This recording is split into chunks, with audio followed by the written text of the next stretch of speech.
Magandang tanghali mga idol. Papunta kami ni Kuya Vincent sa crusher.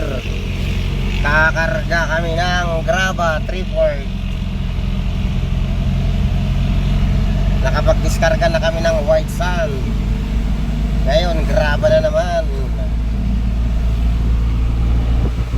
Kuya Vincent ang pinanti ko ngayon mga idol. Kaya tayo guys.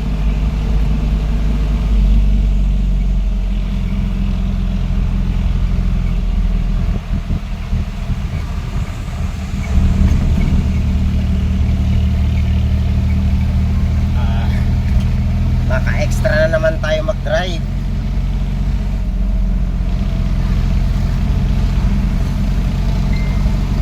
Yung driver ko nagparehistro ng kanyang sasakyan sa LTO. Kaya extra muna tayo mag-drive ngayon.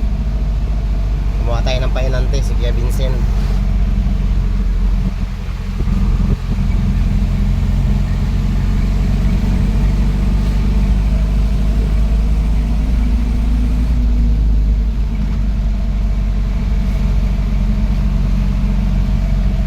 Papunta kami ng crusher para pumick up ng gravel 3/4.